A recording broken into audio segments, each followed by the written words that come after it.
الحمدللہ نحمدہ ونستعینہ ونستغفرہ ونؤمن بہ ونتوکل علیہ ونعوذ باللہ من شرور انفسنا ومن سیئات اعمالنا من يهده الله فلا مضل له ومن يضلل فلا هادي له ونشهد أن لا إله إلا الله وحده لا شريك له ونشهد أن سيدنا وسندنا وحبيبنا وطبيب قلوبنا محمدا عبده ورسوله أما بعد فأعوذ بالله من الشيطان الرجيم بسم الله الرحمن الرحيم قال الله تبارك وتعالى في القرآن المجيد والفرقان الحميد إن كنتم خير أمة أخرجت للناس تأمرون بالمعروف وتنهون عن المنكر وتؤمنون بالله قال الله تبارك وتعالى في مقام آخر وما خلقت الجن والإنس إلا ليعبدون قال النبي صلى الله عليه وسلم لا يؤمن أحدكم حتى أكون أحب إليه من والده وولده والناس أجمعين قال النبي صلى الله عليه وسلم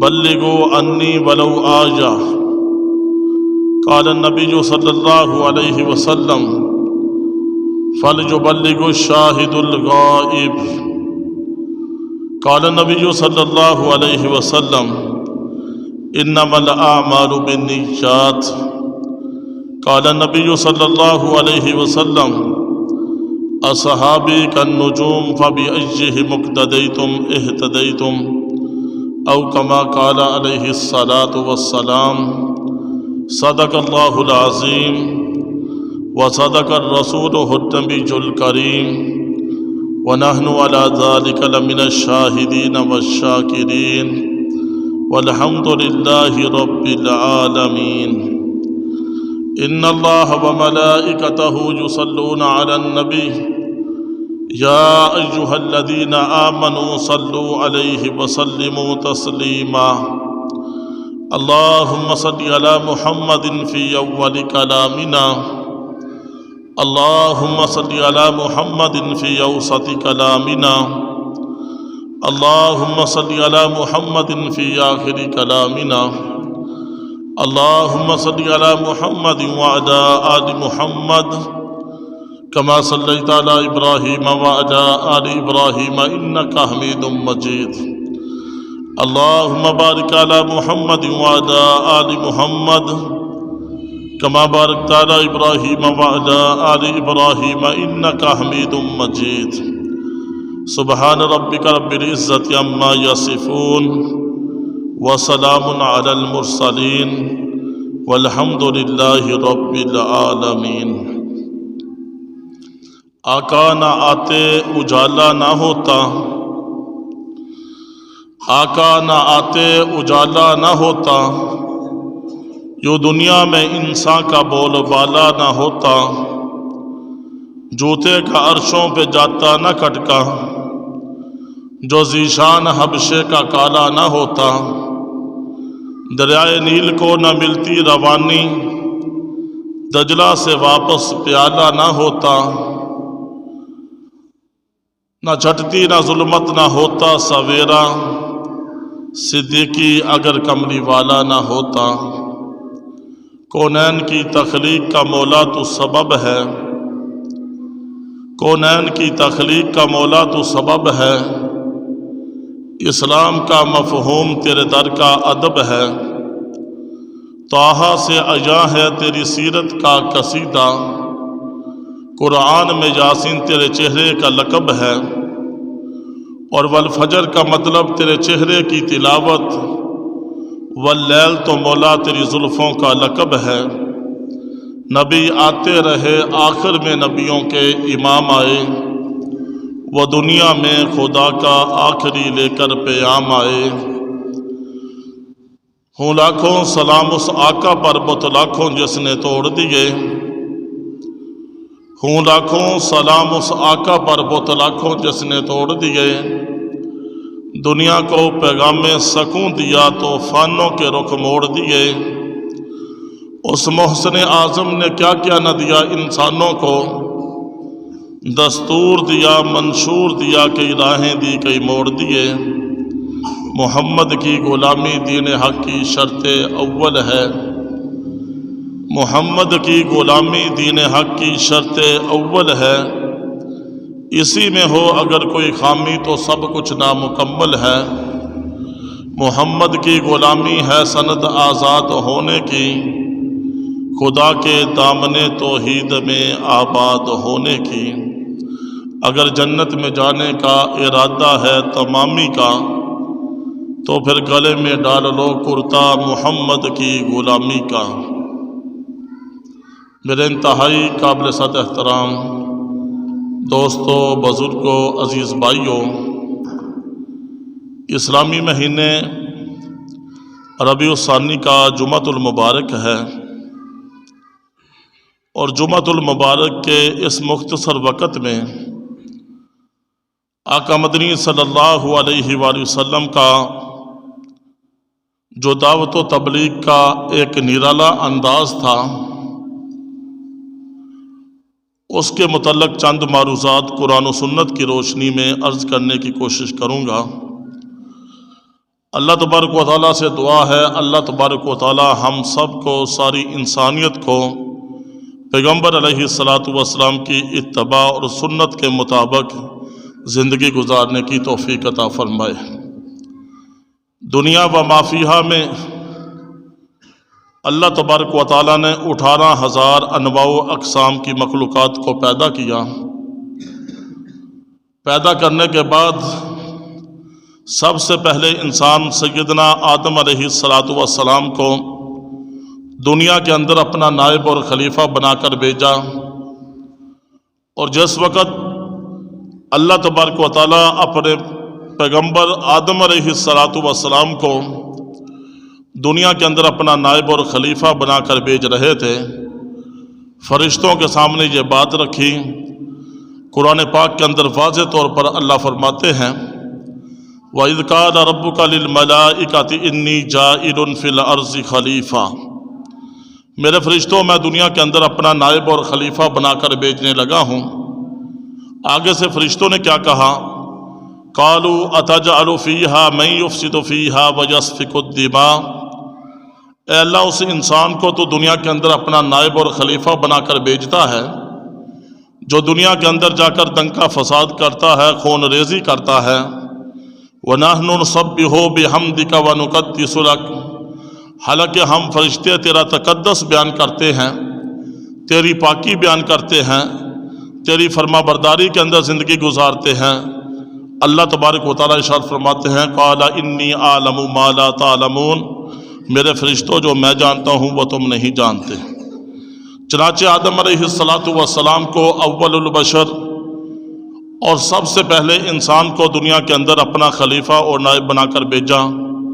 ان کی پسلی سے اماں حوا کو پیدا کیا، وہاں سے یہ انسانیت کا سلسلہ چلتے چلتے ہمارے تک پہنچ چکا ہے۔ لیکن آدم علیہ السلام دنیا کے اندر آئے، اور 1,00,000 تقریباً 44,000 قوم و بیش انبیاء دنیا کے اندر آئے۔ ان سب کا ایک ہی پیغام اور ایک ہی میسج تھا، وہ اللہ کی وحدانیت کو، اپنی رسالت کو لوگوں کے سامنے رکھتے، لوگوں کو اللہ کی وحدانیت، اپنی رسالت کی طرف بلاتے۔ جو بھی لوگ وقت کے نبی کی بات کو مان لیتا، عظمت مقام اور شان پا جاتا، اور جو پیغمبر علیہ السلام کی بات کو ٹھکرا دیتا، دنیا آخرت کی ناکامی اس کا مقدر بن جاتی۔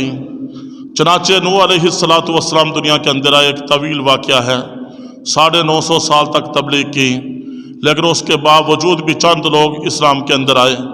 اللہ نے اپنے غضب کی وجہ سے نوح علیہ السلام کی قوم پر عذاب بھیجنا چاہا۔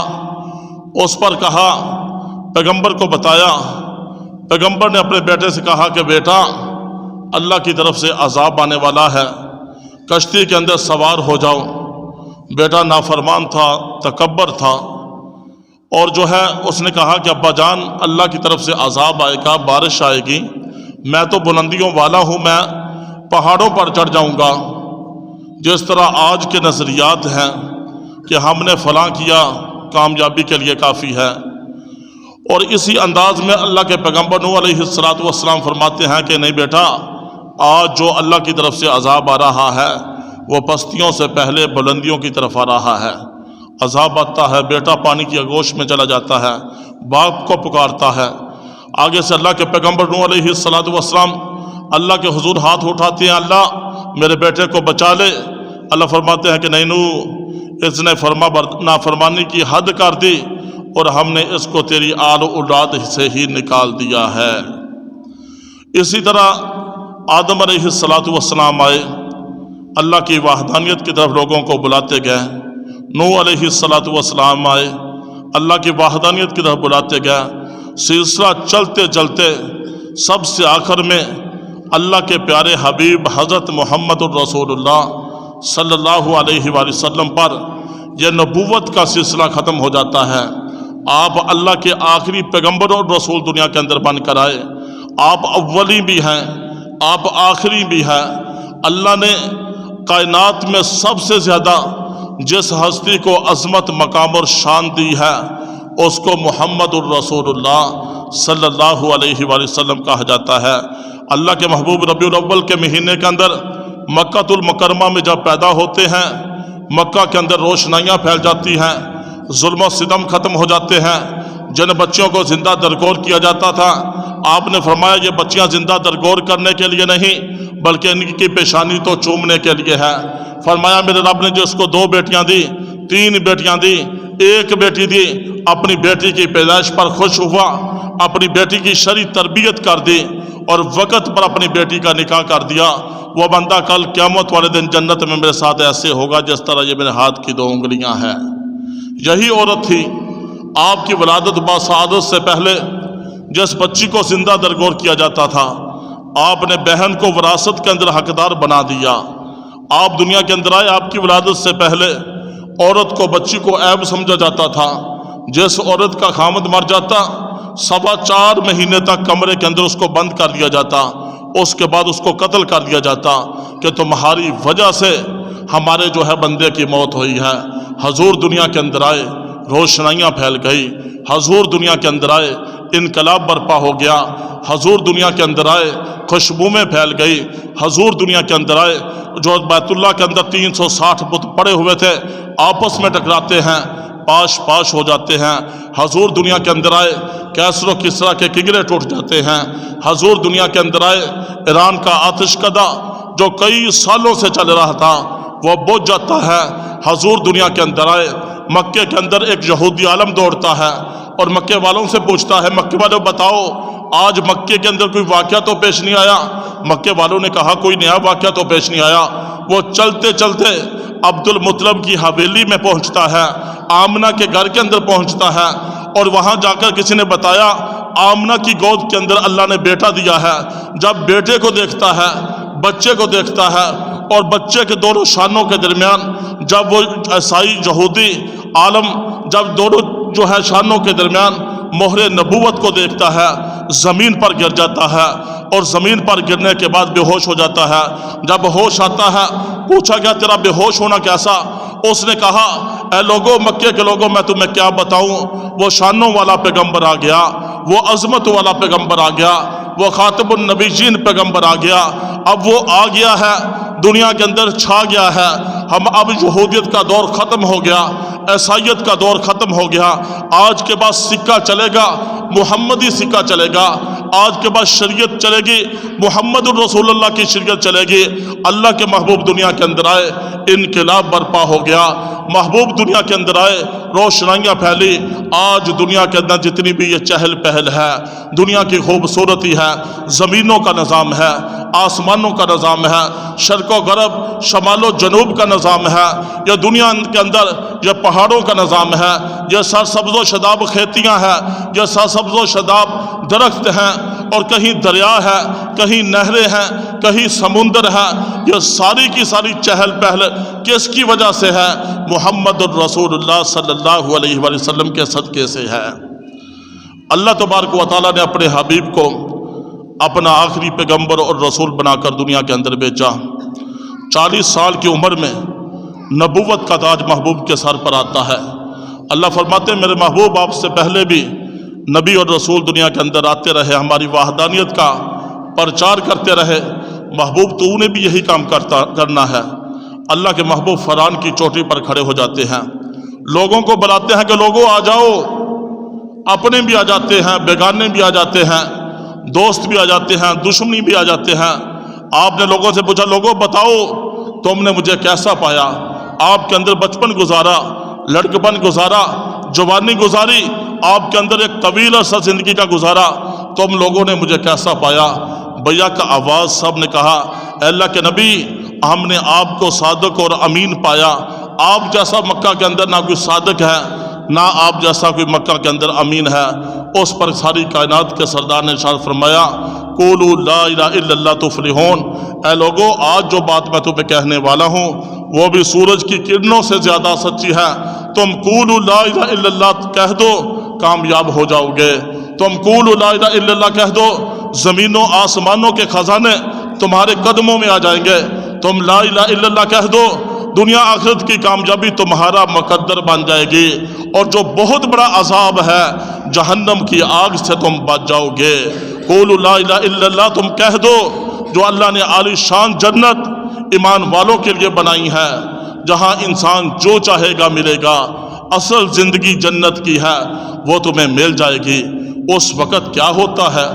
چند ہی لمحے پہلے وہ لوگ جو آپ کو صادق اور امین کہہ رہے تھے، ایک ہاتھ زمین پر جاتا ہے، پتھر اٹھاتا ہے اور محبوب کے چہرہ اقدس پر دے مارتا ہے۔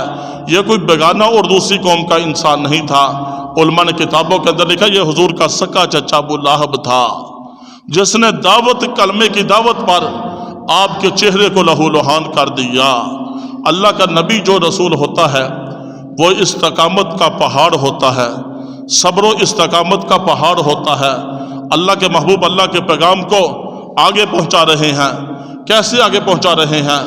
اسی قوم کو گھر کے اندر بلاتے ہیں، کھانا کھلاتے ہیں، کھانا کھلانے کے بعد اکرام کرنے کے بعد اللہ کے نبی فرماتے ہیں میری قوم کے لوگوں آج پھر میں تمہیں طائف کی فرعون کی چوٹی والا سبق یاد دلاتا ہوں، تم لا الہ الا اللہ پڑھ لو کامیاب ہو جاؤ گے۔ اس پر لوگ آپ کے مقابلے میں کھڑے ہو جاتے ہیں، اے اللہ کے پیغمبر ہمیں اس لیے بلایا کہ آپ جو ہے ہمیں اپنے آباء و اجداد کے دین سے ہٹا کر ایک اللہ وحدہ لا شریک کے سامنے جھکانا چاہتے ہیں، ہم آپ کے مقابلہ کریں گے، ہم آپ کے دین کو آگے نہیں پھیلنے دیں گے، ہم رکاوٹ بنیں گے۔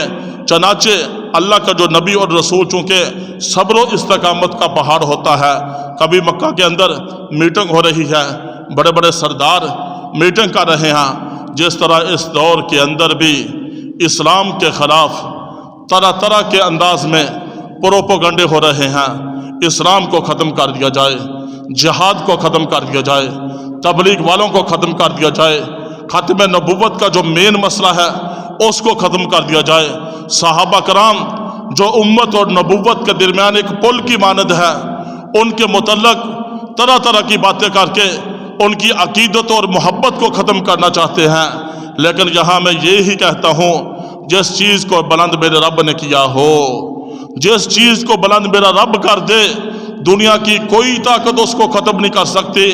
انبیاء کی جماعت کو عظمت میرے رب نے عطا کی، صحابہ کی جماعت کو عظمت میرے رب نے دی، اور دین کا کام کرنے والوں کو عظمت میرے رب نے دی، قرآن کو سینے کے اندر محفوظ کرنے والے کو عظمت میرے رب نے دی، نبوت کا علم سینے کے اندر جمع کرنے والوں کو عظمت میرے رب نے دی، ختم نبوت پر مر مٹنے والوں کو عظمت میرے رب نے دی، ناموس رسالت اور ناموس صحابہ پر قربانیاں دینے والے کو عظمت میرے رب نے دی۔ یہ دنیا والے کیا کر سکتے ہیں؟ یہ کچھ بھی نہیں ہے، یہ مٹی کے کھلونے ہیں۔ بڑے بڑے بادشاہ ہیں، کہتے ہیں ہمارے پاس طاقت ہے، اپروچ ہے، عہدہ ہے، کرسی ہے، وزارت ہے۔ ایک وقت میں بادشاہ ہوتے ہیں، دوسرے وقت میں وہی فقیر نظر آتے ہیں۔ یہ دنیا کے اندر بادشاہت اور فقیری دینے والا ایک اللہ وحدہ لا شریک ہے۔ عزت ذلت دینے والا وہ میرا رب ہے، زندگی موت دینے والا میرا اللہ ہے۔ کیا ایک امیر آدمی جس کے موت کے وقت 100 کی تعداد کے اندر ڈاکٹر اوپر کھڑے ہوئے ہیں، بڑے ایکسپرٹ ڈاکٹر ہیں، کیا موت سے بچا سکتے ہیں؟ کوئی کسی کو موت سے نہیں بچا سکتا۔ یہ موت کا جام ان قریب پینا ہے، جام پینے کے بعد منو مٹی کے نیچے جانا ہے، تنہائی کے مسکن میں جانا ہے، کیڑے مکوڑوں کے ماحول کے اندر جانا ہے، تنے تنہا اللہ کو حساب و کتاب دینا ہے۔ وہاں بات سمجھ آئے گی کہ کامیابی اور ناکامی کیا ہے۔ آج دنیا والوں نے کوٹھی بنانے کو کامیابی سمجھ لیا، بنگلہ بنانے کو کامیابی سمجھ لیا، بڑا بڑا بزنس کرنے کو، بڑی بڑی زراعت اور تجارت کرنے کو کامیابی سمجھ لیا، اپنے بیٹے کو ڈاکٹر بنا دیا، کہہ دیا ہم کامیاب ہو گئے، اور جب بہت بڑا عہدہ حاصل کر لیا اور اپنے آپ کو کامیاب سمجھ لیا، مال و دولت کو اکٹھا کر لیا، چاہے جائز ہے چاہے ناجائز ہے، اپنے آپ کو کامیاب سمجھ لیا۔ نہیں نہیں نہیں، اللہ کا قرآن کہتا ہے فَمَنْ زُحْزِحَ عَنِ النَّارِ وَأُدْخِلَ الْجَنَّةَ فَقَدْ فَازَ۔ یہ کوٹھی بنگلے والے، دنیا کے بادشاہ، دنیا کے بڑے بڑے لوگ یہ کامیاب نہیں ہے۔ کامیابی اس کے لیے ہے جو صبح سے لے کر شام تک اور شام سے لے کر صبح تک پیغمبر علیہ السلام کی ایک ایک سنت کو زندہ کر رہا ہے، پیغمبر کے طریقے پر اپنی جان مال تن من دن سب کچھ لگا رہا ہے، اور پیغمبر کے طریقے کی خاطر تجارت کو ٹھکرا رہا ہے، کھیتی باڑی کو ٹھکرا رہا ہے، دنیا کے عہدے کو ٹھکرا رہا ہے، دنیا کی وزارت کو ٹھکرا رہا ہے، اور دنیا کے سارے کاموں کو ٹھکرا کر جب اللہ کا منادی، اللہ کا مؤذن اللہ اکبر حی علی الصلاۃ حی علی الفلاح الصلاۃ خیر من النوم بلاتا ہے کہ نیند سے نماز بہتر ہے، چھوڑ دے بستر کو، سب کو چھوڑتا ہے، بڑھاپا ہے، بیماری ہے، اور کمر بھی جھک چکی ہے، جسم کے اندر اب وہ طاقت بھی نہیں ہے، اس کے باوجود گرمی سردی دھوپ اور اندھیرے کو برداشت کرتے ہوئے اللہ کے گھر کی طرف آتا ہے۔ کیا میرا رب تو عظمت عطا کرتا ہے ایسے لوگوں کو؟ میرے رب کو ایسے لوگوں پہ کہ ترس آتا ہے۔ وہ رب تو یا صنم 40 سال تک پکارتا رہا، پتھر کو پکارتا رہا، بت کو پکارتا رہا، بت سے کیا آواز آئے گی؟ ایک دن اونگ کی حالت میں زبان سے غلطی کی وجہ سے یا سمد نکلا، آگے سے جواب آیا لبیک یا عبدی، میرے بندے کیا چاہتا ہے؟ وہ رب تو رحیم ہے، وہ رب تو کریم ہے، 70 ماؤں سے زیادہ محبت اور پیار کرنے والا ہے، میرا رب تو بڑا جو ہے نوازنے والا ہے۔ اے بندو پیغمبر کی امت کے لوگوں تم بھی تو کچھ کرو۔ اللہ کے محبوب صلی اللہ علیہ وآلہ وسلم کے خلاف مکہ المکرمہ کے اندر میٹنگ ہو رہی ہے، ابو جہل بھی ہے، ابو لہب بھی ہے، اب جو ہے شیطان بھی اس کے اندر آتا ہے۔ 3 مشورے ہوتے ہیں۔ پہلا مشورہ یہ ہوتا ہے کہ اللہ کے محبوب صلی اللہ علیہ وآلہ وسلم کو جلا وطن کر دیا جائے، مکہ سے نکال دیا جائے، اس طرح اس کا دین جو ہے وہ رک جائے گا۔ یہ انسان کی اپنی تدبیریں ہوتی ہیں، جس آدمی کے خلاف ہوتے ہیں نا، یا جس نے کوئی تکلیف دی ہوتی ہے، یا اپنی مرضی سے بعض بندے ناراض ہو جاتے ہیں، اس کے خلاف سارا دن پروپیگنڈا کرتے ہیں کہ اس کی عزت کے اندر کمی آ جائے۔ ارے بھائی یہ شیطان کا دھوکہ ہے۔ وَتُعِزُّ مَن تَشَاءُ وَتُذِلُّ مَن تَشَاءُ، عزت اور ذلت کا مالک میرا رب ہے۔ کسی کے ذلیل کرنے سے کوئی ذلیل نہیں ہوتا، کسی کے عزت دینے سے کسی کو عزت نہیں ملتی۔ چنانچہ مکہ کے اندر تدبیریں لڑا رہے ہیں، لیکن انسان کی سوچ تدبیر ہے، اس کے اوپر ایک بہت بڑی طاقت ہے جس کو تقدیر کہا جاتا ہے۔ ساری تدبیروں پر اللہ کی تقدیر، اللہ کا حکم غالب آ جاتا ہے۔ چنانچہ کہتے ہیں کہ جلا وطن کر دیا جائے، شیطان کہتا ہے کہ نہیں نہیں نہیں، جلا وطن کرو گے محبوب کا وضحا والا چہرہ، سبحان اللہ، جو سارے نبیوں سے حسین و جمیل ہے، خوبصورت ہے، اور یہ چہرہ اتنا حسین و جمیل ہے کہ جو بھی اس چہرے کو دیکھ لیتا ہے بس اسی کا دیوانہ اور مستانہ ہو جاتا ہے۔ ہم دیکھتے نہیں ہیں صحابہ کی جماعت محبوب کے چہرے کو دیکھا، محبوب کے چہرے کو دیکھا۔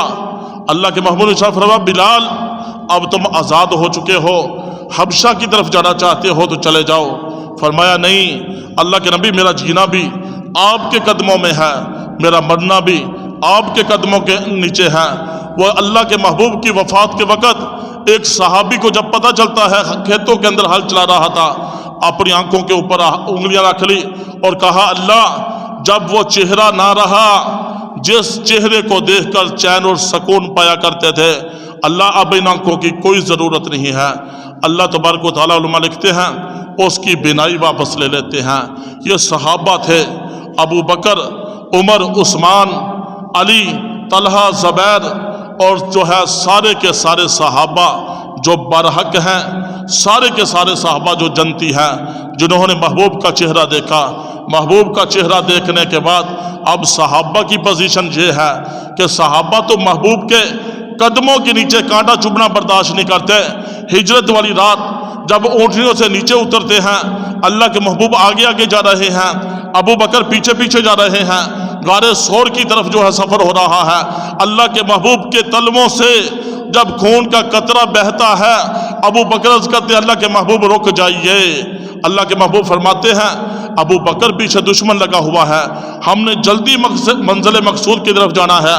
اس پر دوبارہ ابو بکر نے جب محبوب کی نبوت کے تلووں کے اندر خون کو نکلتا ہوا دیکھا، عرض کی اللہ کے محبوب آپ رک جائیں ورنہ ابو بکر کو موت آ جائے گی۔ یہ وہ صحابہ تھے جو محبوب کے قدموں کے نیچے کانٹا چبھنا بھی برداشت نہیں کرتے تھے۔ کہا کہ جلا وطن کر دیا جائے، شیطان نے کہا کہ نہیں یہ منصوبہ کامیاب نہیں ہوگا، حضور کے دیوانے مستانے محبوب کو دیکھیں گے، محبوب کے ہی بن کے رہ جائیں گے۔ دوسرا مشورہ دیا کہ حضور کو جو ہے قید کر دیا جائے، قید کر دیا جائے۔ اس پر شیطان نے کہا یہ بھی صحیح نہیں ہے، اگر قید کرو گے حضور کے ساتھ محبت کرنے والے ایمان والے مسلمان صحابہ کی جماعت، وہ جو سلاخیں کیا چیز ہے وہ دنیا کو ادھر سے ادھر کر دیں گے لیکن اپنے محبوب کو آزاد کروا کر دم لیں گے۔ تیسرا مشورہ آیا، چلو یہ کامیاب نہیں، مشورہ چلو اس طرح کرتے ہیں، سارے قبیلوں کا ایک ایک لڑکا اس کے ہاتھ کے اندر ننگی تلوار دیتے ہیں اور رات کے وقت گھر کا گھیراؤ کرتے ہیں۔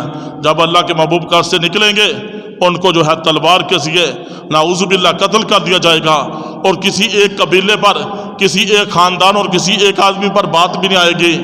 اس پر شیطان نے کہا یہ بات صحیح ہے۔ اللہ کے محبوب گھر کے اندر ہیں، علی کو بلایا، علی میرے پاس امانتیں ہیں لوگوں کی، اور جو ہے لوگوں کی امانتیں واپس کر کے کوبا کی بستی میں آ جانا۔ محبوب گھر سے باہر نکلتے ہیں، ابو بکر کے گھر کی طرف جا رہے ہیں، ہاتھ کے اندر جو ہے تھوڑی سی مٹی ہے، یاسین کی آیات پڑھتے ہیں، ان کی طرف پھینکتے ہیں، ایک جو ہے آندھی بنتی ہے، گرد و غبار بنتا ہے، ان نوجوانوں کے آنکھوں کے اندر پڑ جاتی ہے، وہ اپنی آنکھیں ملتے ہی رہ جاتے ہیں۔ اللہ محبوب کو ابو بکر کے گھر محفوظ ترین طریقے سے پہنچا دیتے ہیں۔ اس دین اسلام کے لیے روز ازل سے ہی پروپوگنڈے اس کے خلاف بنتے آئے۔ اللہ کے محبوب صلی اللہ علیہ وآلہ وسلم طائف کی بستی میں اسلام کے پیغام کو لے کر گیا، بڑا مشہور واقعہ۔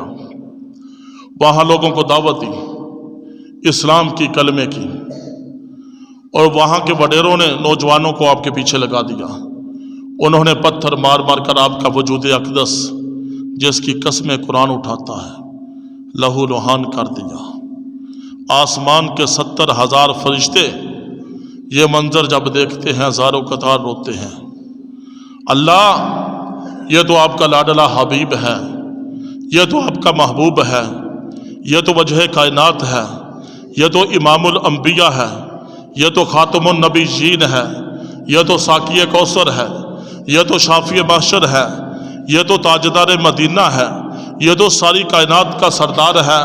اللہ اس کائنات کے اندر تیرے بعد جس ہستی کو سب سے زیادہ عظمت مقام اور شان ملی ہے اس کو محمد الرسول اللہ کہا جاتا ہے، جس کو کائنات کے اندر وجہ کائنات بنا کر بھیجا۔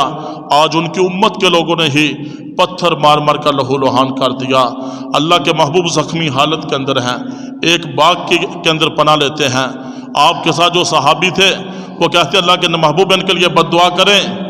اللہ کے محبوب فرماتے ہیں کہ نہیں، میں ان کے لیے بد دعا نہیں کرتا۔ اگر آج یہ لوگ اسلام پر نہیں آتے، اللہ ان کی نسلوں میں ایسے لوگ پیدا کرے گا جو اسلام کا بول بالا کریں گے۔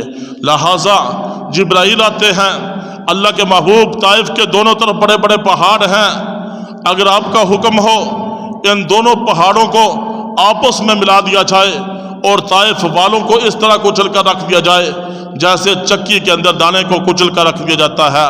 وہ شفیق اور مہربان پیغمبر، وہ امت کے غم گسار پیغمبر، غاروں کے اندر رو رو کر امت کی مغفرت کی دعائیں کرنے والے پیغمبر، وہ عظمتوں والے پیغمبر، اللہ کے حبیب اور خاتم النبیین پیغمبر ہاتھ اٹھاتے ہیں، اللہم اہدنی قومی فإنہم لا یعلمون، اللہ میری قوم کو ہدایت عطا فرما، یہ مجھے جانتے نہیں ہے کہ میں ان کا سب سے بڑا خیر خواہ ہوں، میں ان کو جہنم کی آگ سے بچا کر جنت کی طرف لے جانا چاہتا ہوں، لیکن یہ لوگ مجھے ہی پتھر مارتے ہیں۔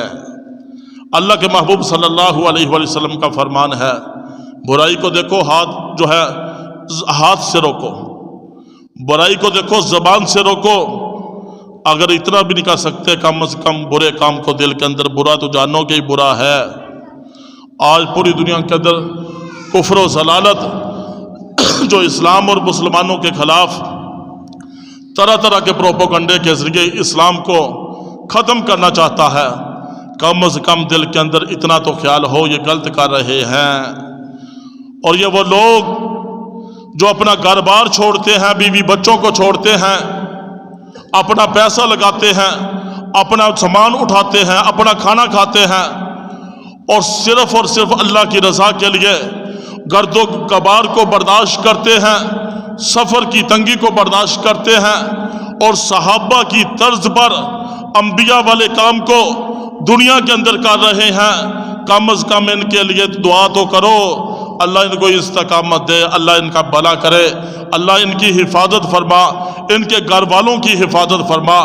وگرنہ آج یہ جماعت جو دعوت و تبلیغ کے نام سے پوری دنیا کے اندر اسلام کے پیغام کو پہنچا رہی ہے، اگر یہ جماعت نہ ہوتی آج ہمارے بعض بڑے بڑے علاقوں کے اندر لوگوں کو غسل کا طریقہ نہ آتا، وضو کا طریقہ نہ آتا۔ ان تبلیغ والوں نے، دعوت و تبلیغ والوں نے گھروں کے اندر جا کر دستک دے کر منتیں کی اور ان کے اکرام کیے، کھانے کھلائے اور کھانے کھلانے کے بعد کہا کہ بھائی اللہ کی طرف آ جاؤ، اللہ کی طرف آ جاؤ، اللہ کو پالو۔ جس نے اللہ کو پا لیا اس نے سب کچھ پا لیا، جس نے اللہ کو کھو دیا اس نے سب کچھ کھو دیا۔ اس دور کے اندر بھی بہت سارے بدبخت ہیں ایسے بزرگوں کو دیکھ کر، تبلیغ والوں کو دیکھ کر جو صرف اور صرف اللہ کی رضا کے لیے صحابہ کے طریقے پر چلتے ہوئے، امت کی خیر خواہی چاہتے ہوئے اور انبیاء والا کام کر رہے ہیں۔ آج ایسے بھی بدبخت ہیں جو ان کو دیکھ کر جن کے تیور بدل جاتے ہیں، جو ان کو دیکھ کر اندر سے دروازے بند کر لیتے ہیں، وہ بد نصیب ہیں، بد نصیب ہیں۔ ان کے لیے دنیا کے اندر یہی بد نصیبی کافی ہے۔ میرا اللہ جس کے ساتھ احسان کرتا ہے اس کو دین کی سمجھ ادا کرتا ہے۔ آج لوگ کہتے ہیں کہ بھائی ہم نماز نہیں پڑھتے، کھانا بھی کھا رہے ہیں اور کپڑے بھی پہن رہے ہیں، تجارت بھی کر رہے ہیں، دنیا کا مال و دولت اکٹھا کر رہے ہیں۔ وہ جو نماز پڑھتے ہیں ان کو بھی مل رہا ہے، ہمیں بھی مل رہا ہے۔ ارے بھائی یہ دنیا ہے، الدنیا سجن المومن و جنت الکافر، یہ دنیا مومن کے لیے قید خانہ ہے، مومن کے لیے قید خانہ ہے۔ اللہ نے محبوب کو فرمایا تھا کہ میرے محبوب اگر آپ فرمائیں آپ کے لیے احد پہاڑ کو سونے کا بنا دیا جائے، فرمایا کہ اللہ میں فقیری والی زندگی کو پسند کرتا ہوں اور امتی بھی